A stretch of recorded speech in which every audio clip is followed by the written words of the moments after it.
Alrighty, so news of the week episode on this Thursday afternoon. So first of all, MLS today have officially announced the end of the year award finalists. So each of the award, the MVP, the Coach of the Year, the Defender of the Year, the Newcomer of the Year, all of them are now being on the league website in terms of the finalist that is of who's going to win this year's award. And depending on if I do have times to do this, I might do a video looking at all the finalists and who I think is going to win each of the award. But as the postseason continue, we're going to have the announcement of each of these award and who, of course, won it, as we've seen in the past as well. And eventually, we would see who, of course, will be winning MVP this season. And keep in mind, in terms of these awards and the winner of these awards, this is based on just the regular season. So once the postseason begin and we might see some of these finalists might do better in the postseason, don't expect the fact that that might change the mind that they're probably going to be considered to be MVP or the the defender of the year or the newcomer of the year, because these award only affect in terms of regular season. The voting for these award is pretty much already over. Now, moving on. So this has been a long-awaited news. I think this has been something that everybody's been thinking, well, when exactly is this going to be announced? It finally did, as Lionel Messi have finally signed a contract extension till the end of the 2028 season. And it's kind of ironic the fact that he decided to sign his contract at that new stadium as well. I mean, obviously with the new stadium that is going on that Inter Miami have at Freedom Park, that stadium will definitely will known as the house that Messi built, because I mean, he is the face of the franchise and he's going to be the face of the franchise for the next couple of years, probably the face of the league as well for the next couple of years. And whether you like the Messi slander or not for the past couple of years, it is here to stay, and I'm pretty sure this also still means that you're gonna continue to hear about the Messi milk being or the Messi cow being milked by MLS, because at the end of the day, that's kind of what the league has been doing for the last couple of years, whether you like it or not. Now, speaking of Messi, he of course won his fifth Player of the Month award, which is the most in a single season. And he's actually now two away in terms of breaking the record that Wando got back in 2012 and 2011 in terms of the most Player of the Month awards have won in a two-season span, with Wando winning seven of those. And I have no doubt Messi's gonna break that mark. I mean, there's a reason why, when he signed that contract extension, why he can continue to play in his 40s is he looks like immortal. Like, even though he is near the end of his career, he has not slowed down whatsoever. Just look at what this past season has gone. And I wouldn't be surprised he might even go for a third consecutive MVP as well, because of how immortal he's been. I think eventually, I know the old saying, "Father Time" is going to catch up to any player, especially any great player that is. But I have a feeling Messi still have some left in the tank. I wouldn't be surprised Father Time might not really catch up, maybe until the end of his contract that is 2028. I mean, by the time that contract is over, how old is he gonna be? Like, he's gonna be like 41 or something, like that. Now, moving on, talk about some coaches news. So, Marco Donadell has now hired as the new head coach of CF Montreal, or shall I say, he's been promoted as the new head coach of CF Montreal, as he's been more of the interim basis. Now, during his time as the interim base for Montreal, he's been okay.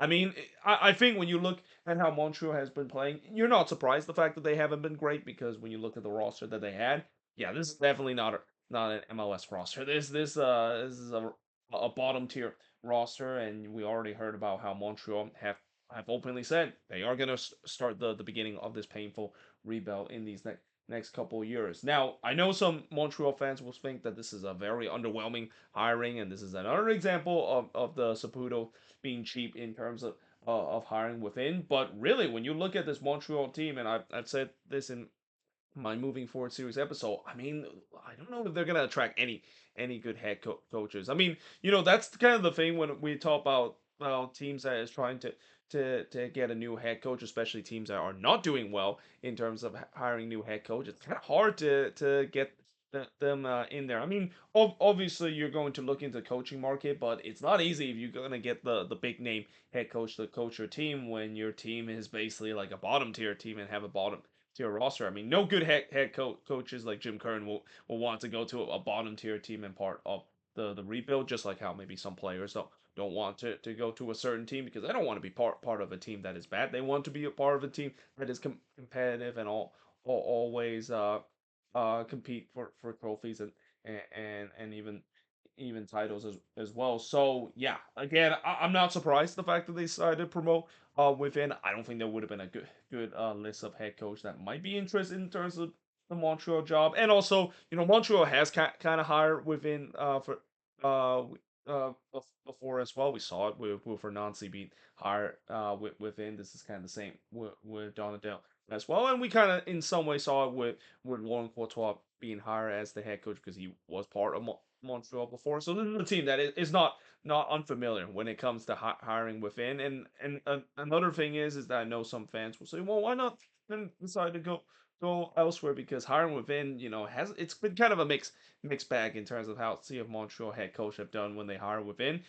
It hasn't been that successful either when they hire outside of the organization. In fact, I think it's been worse when they decide to hire someone outside the organization. Guys like Hearn, Lasada, and who else? Who else? Wilmer Cabrera a couple years ago. Those guys were kind of hired outside the organization, and both of those guys did not do a good job whatsoever. With this team, even Thierry Henry, that they of course hired, bring a big name out there. He didn't really do so well for this team as well. Just kind of got that team to be in a very mediocre team that is. Now, Chris Armas, he have said about some uncertain future of him being the head coach of the Colorado Rapids, knowing that his contract actually expired this year, and there's been no talks of him being extended as the head coach of the Colorado Rapids. And he also kind of had some strong words when it comes to the media as well. Now, I understand that the media there are going to sometimes kind of bait some of the fans or even the coaches in terms of publishing something that is negative. But I really feel like in this circumstances, I mean, I feel like Chris Armas kind of got baited in terms of that, and it's kind of not really a good look. The fact that he really attacked the media in terms of talk about how negative this team is. I mean, at the end of the day, when you look at this season, it's been a disappointing season for the Colorado Rapids. They miss out on the playoffs, which is something we don't usually see with the Rapids, at least in the last couple of years. It's kind of ironic to say because this team usually always miss out on the playoffs, but recently they've always tends to make it to the playoffs. And yeah, I mean, Chris Almond's obviously not happy about that of the way that the media portrayed that. But again, you just cannot get baited by that. I feel like that's kind of the whole point of the media. They're trying to bait some of the players or even fans in terms of saying something, and then especially if you're a player or a head coach and you get baited by that, it doesn't really paint a good light on your end either. So yeah, again, that's kind of interesting to see, but it's also going to be interesting to see whether or not the Rapids are going to continue with Chris Armas as well. I mean, last year under Chris Armas, they were pretty good for the most part, except for the end of the season. This year, it's been kind of mediocre, so I don't know if that's kind of the direction that they want to continue through. Especially this roster that they have, it's kind of a weird roster. It could be a good team, and I know with the loss of Georgia Mihailovic, that kind of hurts the attack, especially Paxton Aronson hasn't really lived up to his potential with the Rapids in his early days, and they hope that might just be because he's trying to settle in. But yeah, it would be interesting to see if they are going to keep Chris Armas and he's going to be still with this team in the future. Now, Tata Martino, there is reports suggesting that he could go back to being the head coach of Atlanta United. Obviously, Atlanta just recently fired Ronnie Delia, to no one's surprise that is. But yeah, Tata Martino is interested to return with the team, and I wouldn't be surprised if that is the case because it feels like Atlanta really like that nostalgia kind of feeling. They want to bring the gang back. They want to bring the old Atlanta team that kind of make them great back. I mean, if that's the case, I wouldn't even be surprised this offseason they might get Joseph Martinez from the San Jose the Earthquakes. Because why not? Let's reunite Almiron and Martinez and see how that's gonna work out. Now, if that of course is the case, I don't know if it will work out. I mean, we saw the reunion of Almiron. It didn't really make the team any better. And while Tata Martino has kind of bounced around the league, I mean, will he make this team much better in terms of how things would go, and especially the style that this Atlanta team play under Tata Martino? I don't know if it will work next season either, because the whole point of Atlanta is that they want to hire a head coach that brings that attacking style and that fun style back. When in reality, when you look at this team, I mean, yes, the attack could be decent, but there is so much question on the defensive end of this team. So yeah, we'll see whether if maybe nostalgia. You know the old saying, nostalgia is a hell of a drug. I guess that might be the case in this one, where Atlanta fans might be happy to see Tata being back, but at the same time, will this actually get this team back to where they were back when Atlanta was truly a juggernaut in the Eastern Conference? It's hard to believe that used to be a statement, but these last couple of years they've been anything but a juggernaut. They've been a bottom tier Eastern Conference team. Now, Chucky Lozano, it is reported that he might not be available for the playoffs. So, the reason why Chucky Lozano hasn't been playing for the San Diego team, you notice he's been absent in the roster for the past couple of games. It's not because of injuries.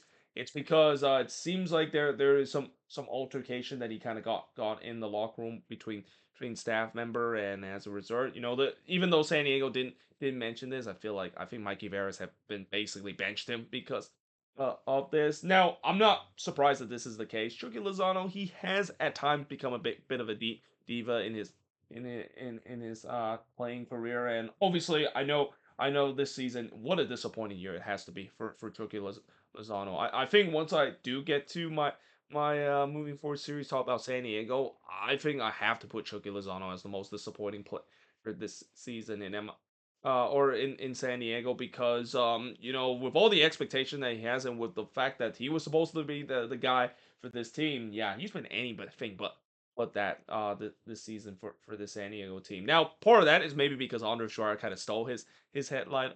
We never would have thought that Andre Schreier was that Carlos Vela type of player. That I thought San Diego tried to do that with Chucky Lozano, but yeah, for the most part, it's been a very disappointing season for him. And to be fair, San Diego actually played better without him. You notice how when he's not in the lineup, it seems like they have played much better. I think maybe a big part of that is maybe they don't have to always kind of just feed the ball to Lozano. I mean, one of the things I've seen with Chucky this season, one of the things that frustrates a lot of San Diego fans and myself included, he's a ball hawk. And what that means is that he holds on to the ball way too long. He being too selfish with the ball, not set up his teammate. And if you have a player like that, I mean, it's no wonder why the attack is not going so well. We always see where players that, even though they have the skill, and I have no doubt Chucky Lozano has the skill to be a good player, but if he holds on to the ball way too long and not set up his teammate and be selfish, that's pretty much can stall out the attack. And it's no wonder why this is kind of the case now that he's no longer on the team. It doesn't really kind of stall out the attack, because you know that Andre Schwartz is not that kind of a player, and he's kind of the guy that will always set up his teammate and even take it himself if the opportunity arises. But yeah, I think if Chucky Lozano is not available in the playoffs, I think the San Diego fans wouldn't mind, because again, they feel like they're doing much better without Chucky than they have him, and that could be a damning statement to Chucky Lozano himself, and a guy that, as I said, when I do the moving forward series about San Diego, I think he's got to be the most disappointing player this season for San Diego. Now, Garth Lagerwey have announced that he's going to be taking another indefinite leaves of absence again. Again, very unfortunate to see what's going on with Garth Lagerwey. There's been reports saying that he is battling cancer, and I just wish him the best, and hope he fight and conquer the battle of cancer. I mean, it is not a joke whatsoever. It's always a sad thing to see, and unfortunately something that we're gonna eventually have to deal with. I'm probably gonna have to deal with, although God forbid, hopefully that won't be the case. But yeah, definitely wish Garth Lagerwey a speedy recovery of whatever cancer that he's battling with, because he's such an icon in the American soccer landscape. And if he eventually does pass on, he's going to be remembered as one of the pioneers of American soccer landscape. Now, MLS, it is announced that the attendance actually have been down this year in terms of average attendance. It's been down 5% in 2025. Now, this is not a big surprise, because there's been a combination of the reason why the attendance have gone down. One, probably the biggest part is the economy. The economy is not very good right now. You're seeing it with other sports as well. The attendance haven't been that good, mainly because it's hard to spend money to go to these games when the economy isn't doing well, and the other factor with the way that the tickets are getting more expensive as the year goes along, and people are getting less money. I mean, I'm not surprised that not many people have gone to MLS game as well. It's hard to believe how sometimes when you go to MLS games, some of these games are just really expensive, even more expensive than some of the games that you go to in Europe as well. And it's not just the tickets that is also so the reason why people aren't going to games. It's also just the parking and also the food as well. That's also really expensive on top of that. So yeah, families are not going to really they bomb out a lot of money to go to games if it's that expensive, and also just the economy not doing well. But also, I think the other factor is that you have the Club World Cup this year as well. I also won't be surprised if the attendance might go down again next year because while I know the World Cup could be a good thing in terms, so bring some casual out and attend such a historic event in this country. That also means I think fans are going to spend less because you see how much it costs to actually attend the World Cup this for this upcoming year. Yeah, I think there's going to be some sacrifices, and maybe some fans might not go to many MLS games because they want to save up for these this big occasion like that. So again, I'm not surprised the attendance is also down, and not to mention even some of the better team in terms of attendance like Atlanta United, they have kind of suffered attendance down, and it's mainly due to the fact that they're not doing very well. I mean, fans are not going to go to the games and it's going to stop showing up to games if the team is not doing so well, especially some of the worst team in the league. I mean, some of the worst team in the league, their attendance this year has been brutal to see. But it's not really a concern. I think the league, when it comes to attendance, I think we have got to a point where this is kind of the plateau the league has at around the 20,000 mark. Now, in the future, I hope that it can continue to increase, and maybe this World Cup could do so. I mean, after all, that's kind of how this league was all founded because of the growth of the previous World Cup in '94. For that is that grow the interest. But yeah, I have no doubt there shouldn't be that concern about MLS in terms of the attendance going down. It's a lot of factor, and the top part of the factor is the economy is not doing well. Now, speaking of attendance, Portland Hearts of Pines, the USL League One team, just recently broke the attendance record in USL League One of 6,440, and it's good to see not only they're doing well, but it's also I think this is a team that is another example of what a community club in the lower leagues can do. I mean, I think everybody talk about, well, in order to get the soccer culture, you need to have an MLS team. That's actually not true. If you have even a USL championships or even a League One team, a League One is a good example where you see these local community club from small city they gather, and especially if you're these local club that can do a good job in terms of marketing and build a very community based kind of team, which I think Portland Hearts of Pines have done a really good job of that. It's no wonder why the attendance records are good. And let's also not forget that the soccer culture in the Northeast, especially in the New England area, people don't know that the New England area it's a hotbed when it comes to soccer culture. There's a lot of soccer fans in the Northeast region, especially in the New England region that is, and this is not a big surprise that is the case again with this team that New England based team, and a team based in Maine of all places. Who would have thought a team based in Maine would actually be leading the attendance in not only the USL League One but also breaking the attendance record as well. And then last but not least, so the Villarreal and Barcelona game. Remember how I mentioned that it was going to happen in December? Well, now just a couple of days after they announced that it was going to happen, now they say it's not going to happen. They said that it's no longer happened because of logistic reason. But I think the real reason that they say it's not going to happen is because there was so much protests and so much backlashes. Like basically, La Liga this whole weekend. If you saw some of the games, the players basically protested about this game by not playing for 15 and 20 seconds. And what's kind of interesting is that La Liga originally censored that kind of part of the protest, and that just kind of feels like that just makes it even worse. I mean, when you're trying to censor certain part of something that you don't want to show. That just kind of grow the movement and even make the outcries even louder about this game happening. So yeah, it's no longer happening. It feels like the fans have been spoken, and also the players have spoken. They do not want to see this happen. And I've already mentioned before how the American and European sports culture it's just completely different. In the American sports culture, I mean, we accept the fact that we're happy to have these games happening internationally, especially like you see with these NFL or NBA game or even NHL game going happening overseas because we want to grow into this game, and that we'll be happy to sacrifice that in order to do so.